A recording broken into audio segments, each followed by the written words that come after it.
Guys. Oh, okay. My head. All right, there. Oh!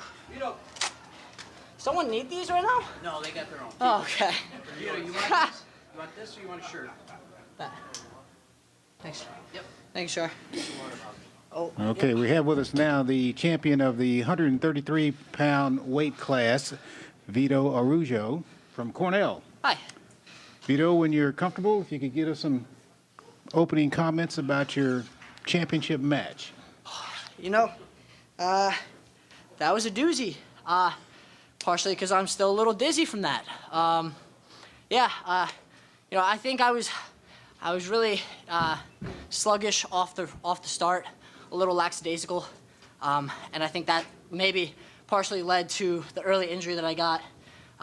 We both just bumped heads. I went through quite some time there trying to close the gash at the top of my head, which kind of threw away the first period's momentum for me. So I didn't jump out to the 1-2 takedown lead after the first that I'd really hoped to. But I stayed resilient and through call and lost takedown. I just kept my foot on the gas and said, no, I'm not gonna let this slip away from me. So I slammed my foot down even further on the gas and continued to push until finally I found a takedown that the refs were comfortable with. All right, give us your name and your affiliation. Let's go here on the front row. Okay, Mike Pinto. Vito, last year you beat Roman Young, who apparently they couldn't score on. You found a way to do it, just like tonight.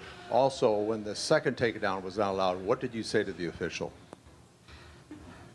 Oh, when I was yelling at him?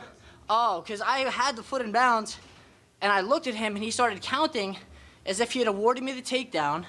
So he started counting, and I was like, I'm not going to give up a caution, so I exited the mat. But if I didn't get the takedown, he wouldn't have been allowed to start counting and give me an opportunity to pull him back in to finish the shot. So I may have lost my temper and said, you can't do that, but he can't. So I apologize to that referee for speaking out of terms. It was definitely a very emotional roller coaster, but yeah, that was the debacle that we had. Scored against a guy who doesn't give up points like he did a year ago. Dayton Fix does not give up a lot of points in that sport. No, he's very good. So how are you able to do against these guys that do not give up points? Just as Dayton's, one of his best abilities is defense and really denying people those scoring opportunities. I say that my thing is getting to those offenses. I find holes, I create motion, action, and I win those positions. And that's something that, I think I do a very, very good job of. I think it's led me to the success I've had in every aspect of the sport. Okay, let's go over here to the left. Ryan Holmes, Intermat. Vito, obviously a very different match, a very different year for you as a whole. Yeah. Not what you expected in the finals, a lot of roller coaster up and down. You said it was an emotional match. You even lost your composure, which we don't see most of the time when you're out on the mat. What did Coach Gray say to you? I saw him grab your face and kind of recenter you during one of the 10 stoppages. What did he say to you, and how did you recenter and then get your offense moving again after the stoppage? He said, down and away. I said, okay. And then I was still mad, but I understood, down and away. Me and Mike have a really good connection. I trust him full-heartedly. If he tells me down and away, I go down and away. If he tells me to shoot, I shoot. I like it when he says to shoot more, but I understand because I didn't know what the score was. I did get hit in the head a couple times. I wasn't necessarily thinking super straight. But yeah, he said down and away, and I said okay. So I think it was 15 seconds left. I think that was during the debacle. If it was 8-2 or 8-5, I don't know what the score was. But yeah. Okay. I hope that answered the question. Yeah. You have another one here on the front row. Vito, before we lose you, I have to know what your plans are for the Olympic trials. 2 weeks ago, I didn't know if I was going to wrestle here. So I'm currently taking it day by day and wondering, what I can do, what I'm capable of. This tournament helped show me what I was capable of. And now it's just whether or not what's in my best interest. I still very much, with all of my heart, would love to represent this country, the United States, in the 2024 Olympics.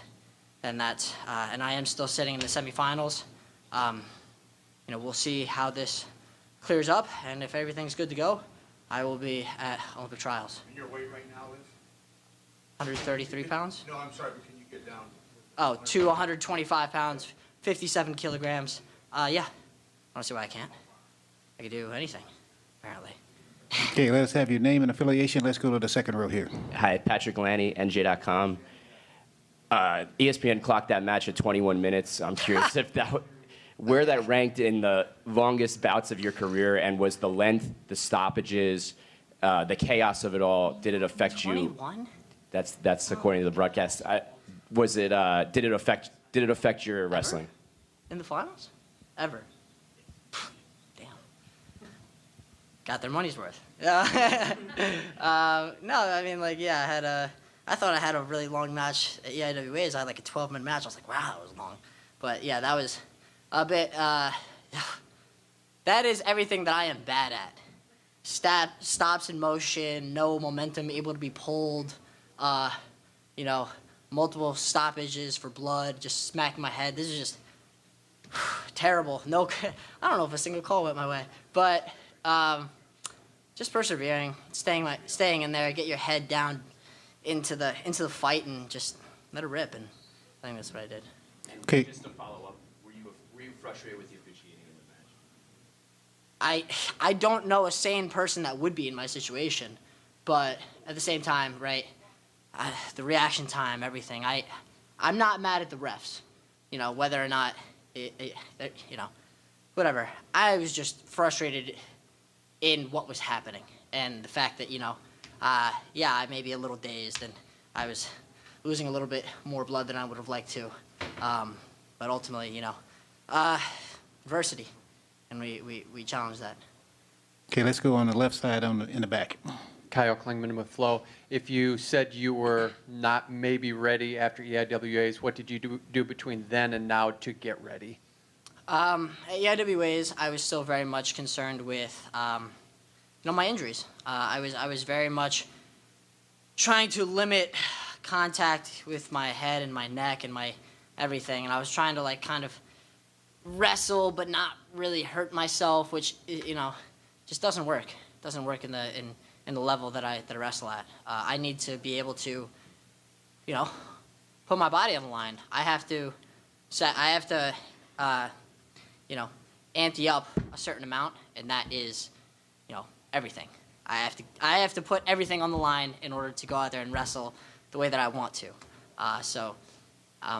We noticed after AIWAs that, I tried to be really careful, and I didn't hurt myself at all. So we got back, and we're like, let's just see where we're at. So I had a really, really just grinder of a day. I wrestled with Yanni live a couple goes at practice, and I took some good hits to the head, and to my surprise, it wasn't nearly as bad as I thought it was. And that gave me the confidence to kind of return to things that I was good at, a lot of head motion, a lot of just getting in there and fighting.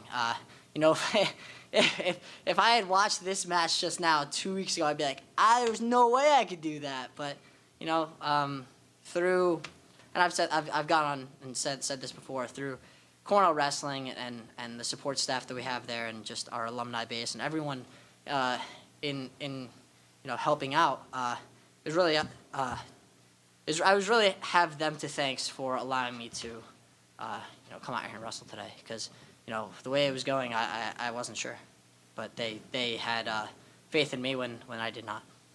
Okay, we got time for two more questions. The first one will be over here on the right.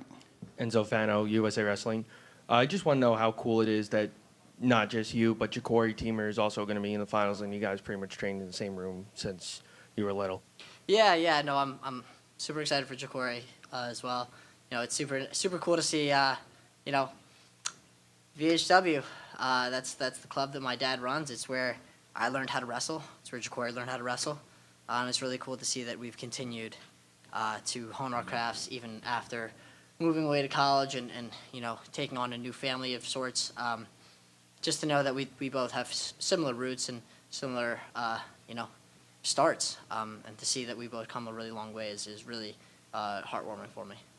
Okay, our last question will be over here on the left. Ryan Holmes, Internet. So you talked about a lot of the stoppages and how you didn't have confidence to really stick your head in there when we talked yesterday. You bashed your head into him a ton of times, right? Like you blew straight through his face. He was bleeding, head wrap, everything else. Talk about the confidence that you have in yourself going into a match like that and how it really grew as the time went on. I was really nervous before that match. I know everyone was making jokes or whatever, like, oh, Fixer's going to lose just because he has to. Like, no, he doesn't have to. He's a really good, really, really good opponent. If I didn't wrestle this weight class, he would be the national champ. No doubt in my mind. He's that good. World medalist. He's been on the stage relevant for how many years now, right? So I was very nervous. And then the whistle blew, and I started wrestling, and I forgot everything. And then I ran up on him with my little crawl, and we bashed heads. I was like, oh, I'm bleeding now. So, confidence, there was no confidence. There was no thinking. It was just wrestling. And I'm sure he knows that as well, that, I have nothing but admiration for Dayton and respect.